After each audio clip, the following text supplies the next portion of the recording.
Weekends पर मैं, मेरी बहन और मेरी फ्रेंड हम तीनों के तीनों घर से थोड़ी दूर फास्ट फूड खाने के लिए जाया करते थे। वहाँ पर काफ़ी भीड़ हुआ करती थी और वहाँ पर इतने ज़्यादा लोग थे कि कुछ लोग तो पैसे भी मांगा करते थे। एक दिन जब हम वहाँ गए तो कुछ ड्रिंक्स के बाद हम रेस्टोरेंट जाने वाले थे कि तभी मेरी फ्रेंड से एक भिखारी का पैसों का डब्बा नीचे गिर गया। तो उसने उनको बोला कि आप चिंता मत करिए, मैं अभी आपके सारे पैसे इकट्ठे करके आपको दे देती हूँ। तभी उसने एक कार को बोला कि आप क्या कार थोड़ी पीछे कर सकते हैं, और उसमें जो आदमी बैठा था उसने एक स्माइल के साथ कहा हाँ क्यों नहीं। और फिर उसने अजीब तरीके से उसे देखा और धीरे से उसने अपनी गाड़ी पीछे करी और मेरी फ्रेंड और मैं हम दोनों मिलके उस भिखारी के पैसे इकट्ठे करने लगे। और वो भिखारी काफ़ी गुस्से में लग रहा था क्योंकि उसे पसंद नहीं था कि कोई और उसके पैसे छुए। और मेरी बहन वहाँ पर खड़े होकर हमें देख रही थी। वो नहीं चाहती थी कि हम उनके पैसे इकट्ठे करें, लेकिन हम तब भी उनकी हेल्प करने में लगे हुए थे। और मेरी बहन तभी वहाँ पर आकर वो गाड़ी वाले को देखने लगी और गाड़ी वाला वहाँ से तेज के भागा कि मेरी बहन उस पर चिल्लाने लगी और काफ़ी कुछ कहने लगी। मेरी बहन ने फिर मुझे बताया कि वो आदमी तुम दोनों की फ़ोटोज़ ले रहा था। हम लोगों ने सोचा कि हम इसे कंप्लेन करनी चाहिए, लेकिन हमने उनकी कंप्लेन नहीं करी और फिर हम वहाँ से चले गए। और काफ़ी बार वही वाइट कार हमें स्कूल के पास, हमारे घर के पास दिखने लगी। तो मैं और मेरे फ्रेंड कभी कभी जोक्स भी करने लगे कि शायद ये वही आदमी है जो हमें लेने आया है। एक हफ्ते बाद हम जब मैकडॉनल्ड्स गए तो वो आदमी जिसके पैसे हमसे गिर गए थे वो वहीं पे था। हम जब उसके पास से गुजरे उसने बोला I pray for you young lady, और उसने मेरी फ्रेंड के पाँव एकदम से पकड़ लिए। हमने जब पीछे मुड़ के देखा तो वह आदमी थोड़ा अजीब लग रहा था। मेरी बहन उसके पास गई और बोलने लगी कि तुम्हारा अभी अभी जो तुमने कहा इसका क्या मतलब था, पर उसने रिप्लाई में कुछ भी नहीं बोला। और उसी रात मेरी फ्रेंड का फ़ोन जब मुझे आया, मैंने कॉल उठाया तो वीडियो कॉल में उसका फेस काफ़ी ऐसा लग रहा था जैसे वो डरी हुई होगी। उसने बताया कि गार्डन में कोई आदमी है जो उस पर नज़र रखे हुए है।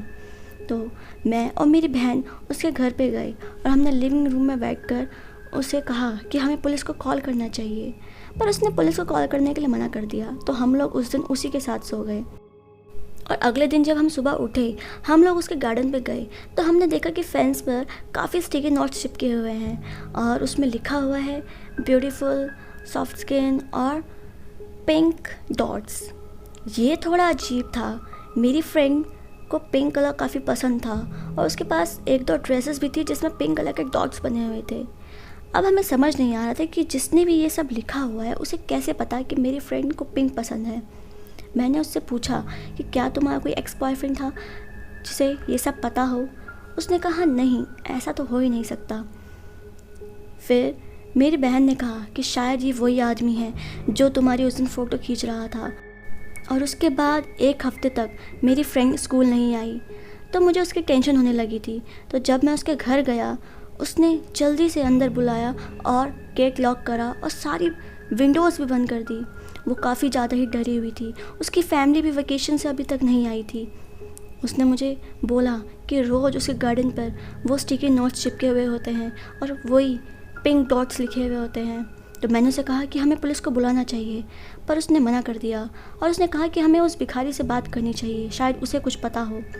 जब हम उसके पास गए तो उसने हमें कुछ भी बताने को मना कर दिया, लेकिन मेरी बहन एक दूसरी साइड पर छिपकर हमें देख रही थी और पीछे से वही आदमी जो सफ़ेद गाड़ी में था वो हमारे पीछे खड़ा हुआ था। तभी मेरी बहन ने उसे पीछे से पकड़ लिया और उसे वार्निंग दी कि अगर तुमने दोबारा ऐसा किया तो मैं पुलिस को रिपोर्ट कर दूंगी। और वो आदमी तभी वहाँ से भागा और अपनी गाड़ी स्टार्ट करके वहाँ से चले गया। फिर मेरी बहन ने उस भिखारी से बात करी और उसको कहा कि अगर तुम नहीं बताओगे तो तुम भी जेल में जा सकते हो। तो उसने हमें कहा कि उस आदमी ने एक दिन मेरे पास आकर मुझे कहा था कि तुम्हें इस लड़की पर नज़र रखनी होगी, और इस काम के उसने उस भिखारी को पैसे भी दिए थे और उसको पैसों की काफ़ी ज़रूरत थी, इसलिए उसने उसकी बात मान ली। मेरी बहन और मैं काफ़ी गुस्सा हुए। हमने उस आदमी को वार्निंग दी कि अगर तुमने ये चीज़ दोबारा करी तो तुम बहुत पछताओगे। उसने उस आदमी का नाम एडम जे बताया और ये नाम सुनकर मेरी फ्रेंड एकदम से चौंक गई। उसने कहा कि इसी नाम का बच्चा मेरे स्कूल में था जो मेरे पीछे पड़ा हुआ था और मैंने उसको रिजेक्ट कर दिया था। अब पता नहीं ये आदमी वही है कि कोई और, लेकिन जो भी था उसके बाद से वो आदमी हमें कभी दिखा नहीं और ना ही हमारे गार्डन में वो स्टिकी नोट्स दोबारा दिखे। आज की हमारी स्टोरी यहीं ख़त्म होती है। अगर आपको स्टोरी अच्छी लगी हो तो आप वीडियो को लाइक और शेयर ज़रूर करना। और हाँ, अगर आप मेरे चैनल पर न्यू हैं तो चैनल को सब्सक्राइब करना बिल्कुल मत भूलना। Thank you.